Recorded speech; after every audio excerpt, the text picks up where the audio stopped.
दोस्तों एक छोटी सी बात सोचिए। कभी कभी हम सिर्फ एक टैबलेट लेते हैं और दर्द एकदम से गायब हो जाता है ना। लेकिन क्या आप लोग जानते हो कि एक छोटा सा डिसीजन कभी कभी किडनी पर भी बड़ा नुकसान कर सकता है। जी हाँ दोस्तों, बिल्कुल सही सुना आपने। सिर्फ 2 मिनट की गलती और लॉन्ग टर्म की दिक्कत भी हो सकती है। बट दोस्तों टेंशन मत लो, इस टैबलेट के बारे में आज मैं आपको बिल्कुल सिंपल वे में हर एक चीज़ को समझाऊंगा। सो आज मैं आपको एसिक्लोफेनेक की वो सच्चाई बताऊंगा जो लोग अक्सर इग्नोर कर देते हैं, कि कब इसे लेना सेफ होता है, किडनी का क्या एक्चुअल रिस्क होता है, और एक छोटी सी सीक्रेट टाइमिंग जो आपको प्रॉब्लम से भी बचा सकती है। सो दोस्तों कुछ दिन पहले की बात है, एक पेशेंट आया था मेरे पास कि भैया कमर बहुत ज़्यादा दर्द हो रही है, एसिक्लोफेनेक दे दो। और सुनने में ना मुझे बिल्कुल ही सिंपल ही लग रहा था। पर जैसे ही उन्होंने बताया कि वो हाई ब्लड प्रेशर की मेडिसिन और लूप डायरेटिक भी ले रहे हैं, तो मैंने उसे तुरंत रोक दिया। अब आप लोग सोच रहे होंगे कि ऐसा क्यों। तो वही सबसे इंपॉर्टेंट पॉइंट है। सो ये भी मैं आपको आगे सिंपल वे में बताऊंगा। तो दोस्तों देखिए, एसिक्लोफेनेक एक एनएसएआईडी है। एनएसएआईडी यानी कि non steroidal anti inflammatory drugs. और ये पेन और इन्फ्लामेशन को कंट्रोल करता है। जैसे कि अर्थराइटिस है, लो बैक पेन है, मसल्स पेन है, इन सब के अंदर इसको जनरली दिया जाता है। पर पता है मेन प्रॉब्लम क्या है? एनएसएआईडीज इंक्लूडिंग एसिक्लोफेनेक किडनी पर भी असर डाल सकती है। और रिस्क तब और भी ज़्यादा बढ़ जाता है जब आप हाई ब्लड प्रेशर की मेडिसिन ले रहे होते हो, डायरियोटिक यूज़ कर रहे होते हो, या फिर डायबिटीज़ या फिर किडनी वीकनेस हो। इसलिए दोस्तों वो सोच तो रखनी नहीं चाहिए कि अरे एक ही तो टैबलेट है, लेने में क्या हो जाता है। सो दोस्तों कभी कभी ना ये चीज़ काफ़ी डेंजरस हो सकती है। सो दोस्तों अब हम एसिक्लोफेनेक के बारे में हर एक चीज़ को सिंपल और ईजी लैंग्वेज में समझेंगे।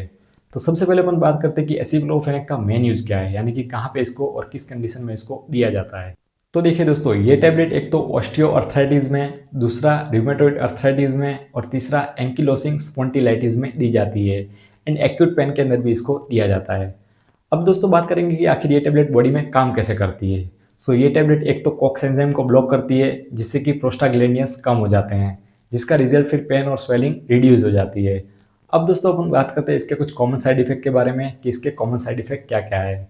तो दोस्तों एसिडिटी है, पेट के अंदर डिस्कम्फर्ट फील होना, साथ ही डिजीनेस और रेयरली किडनी फंक्शन इश्यू भी हो सकते हैं। और ये सब दोस्तों इसके कॉमन साइड इफेक्ट है। और एक इम्पॉर्टेंट बात दोस्तों, जो लोग ये टैबलेट लेते हैं उनको अगर इनमें से कोई भी प्रॉब्लम है या फिर इस कैटेगरी में आते हैं, तो प्लीज़ आप लोग इस चीज़ का बहुत ही ज़्यादा ध्यान रखिए। और विदाउट डॉक्टर कंसल्ट तो दोस्तों इसको फिर आपको लेना ही नहीं चाहिए, अगर आप इस कैटेगरी में आते हैं जो मैं अभी बता रहा हूँ।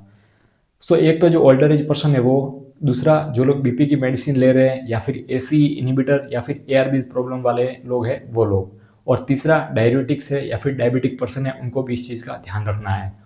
और हाँ, जिनको पहले से किडनी इश्यूज है उनको भी ध्यान रखना है, क्योंकि दोस्तों ये कॉम्बिनेशन एक्यूट किडनी इंजरी का रिस्क भी बढ़ा सकता है। सो दोस्तों एज अ फार्मासिस्ट मैं आपको यही गाइडेंस देता हूँ, पर अगर कोई भी क्रॉनिक डिजीज़ है तो डॉक्टर की एडवाइस आपको ज़रूर लेनी है। सो ये बात दोस्तों आपको हमेशा ध्यान रखनी है। और अगर घर में कोई प्रेग्नेंट लेडीज़ है या फिर गर्भवती महिलाएं, स्पेशली अगर लास्ट 3 महीने की प्रेगनेंसी है, तो दोस्तों एसिक्लोफेनेक अपने को नहीं लेनी चाहिए विदाउट डॉक्टर कंसल्ट, क्योंकि दोस्तों ये बेबी के हार्ट और फ्लूइड को भी इफेक्ट कर सकती है। सो सिंपल लैंग्वेज में pregnancy plus aceclofenac equal to no. फिर भी अगर ज़रूरी है तो ओनली डॉक्टर ही डिसाइड करेंगे कि देनी चाहिए या नहीं देनी चाहिए। सो अब दोस्तों हम बात करते हैं इसके नॉर्मल डोज और टाइमिंग और रियल प्रैक्टिकल गाइड के बारे में। तो दोस्तों इसका जो नॉर्मल डोज होता है वो है 100 mg पर डे, दिन में 2 बार, सुबह और शाम को, यानी कि टोटल 200 mg पर डे। और सबसे बेस्ट टाइमिंग होती है हमेशा खाना खाने के बाद में, क्योंकि दोस्तों खाली पेट लोगों को acidity, burning and digestion issues भी बढ़ जाते हैं।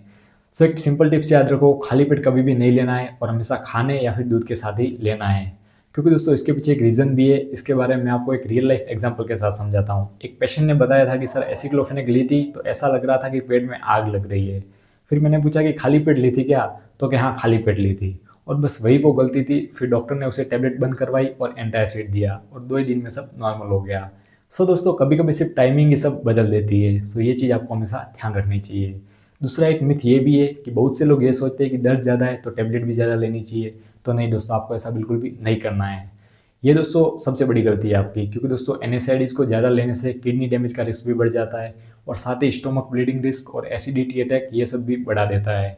इसलिए दोस्तों ऐसा रिलीफ मिलना आपके लिए कभी कभी बहुत ही बड़ी प्रॉब्लम क्रिएट कर सकता है। सो ये बात आपको हमेशा ध्यान में रखनी चाहिए। सो अब मैं दोस्तों आपको एक इंपॉर्टेंट सेफ्टी चेकलिस्ट भी बता देता हूँ जो आपको हमेशा ध्यान रखनी चाहिए। सो इसे हमेशा दोस्तों लोवेस्ट इफेक्टिव डोज के हिसाब से फूड के साथ में और एडिक्वेट पानी या फिर दूध के साथ में अपने को लेना चाहिए अंडर डॉक्टर एडवाइस। और एक इंपॉर्टेंट बात दोस्तों, अगर एसी इनिबिटर्स है, एआरबीज है, डायबिटिक्स है या फिर किडनी डिजीज है, तो दोस्तों बिना कंसल्ट के तो लो ही मत। और हाँ एसिडिटी हो तो फिर ऐसे ही कंटिन्यू नहीं करना चाहिए। साथ ही दोस्तों अगर स्वेलिंग हो, बुखार हो या फिर यूरिन कम आ रहा हो यानी कि पेशाब कम आ रहा हो तो तुरंत डॉक्टर से कंसल्ट ज़रूर करना चाहिए, क्योंकि दोस्तों बहुत से केसेस के अंदर NSAIDs बंद करने से भी प्रॉब्लम रिवर्स हो सकती है। सो दोस्तों एसिक्लोफेन एक रिलीफ तो देता है पर किडनी का इम्पैक्ट को भी अपने को इग्नोर नहीं करना चाहिए and always take it after food. And एक बात याद रखो, ज़्यादा NSAIDs तो फिर रिस्क भी ज़्यादा हो सकता है, इसलिए दोस्तों हमेशा इसे lowest dose plus right timing का रूल को याद रखना चाहिए। ये चीज़ आप बिल्कुल भी मत भूलिए।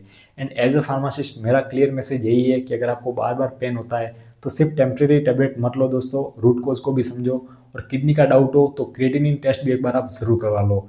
500 से 600 रुपये का खर्चा आता है टेस्ट का, पर अपने को एक बार क्लैरिटी मिल जाती है ना, तो ये बात आपको हमेशा ध्यान में रखनी चाहिए। और हाँ दोस्तों, आप एसिक्लोफेनेक टेबलेट कब लेते हो, किस प्रॉब्लम के लिए लेते हो, कमेंट में मुझे एक बार ज़रूर बताना, क्योंकि शायद आपकी बात से किसी और को भी हेल्प मिल सकती है।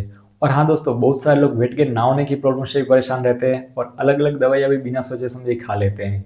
सो उनकी प्रॉब्लम को मैंने मेरे पिछले वीडियो में सिंपल लैंग्वेज में बताया हुआ है कि कैसे बिना सोचे समझे मार्केट में चल रही कुछ कॉमन टैबलेट वेट गेन के लिए लेना सही है या नहीं है, और एक्चुअली वेट गेन होता किससे है।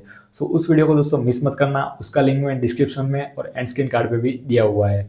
सो उस वीडियो को एक बार आप ज़रूर देखना। सो लिंक पे क्लिक कीजिए और उस वीडियो को जाइए, मैं आपका वहीं पे वेट कर रहा हूँ। और हाँ दोस्तों, अपने चैनल विपुल हेल्थ डिकोड को सब्सक्राइब करना मत भूलना, क्योंकि दोस्तों आपको यहाँ पे हेल्थ और मेडिसिन की हमेशा राइट और ट्रस्टेड हेल्थ इन्फॉर्मेशन मिलती है, वो भी बिल्कुल ही सिंपल लैंग्वेज में एक दोस्त के जैसे। सो दोस्तों चैनल को सब्सक्राइब करना बिल्कुल भी आप मत भूलना।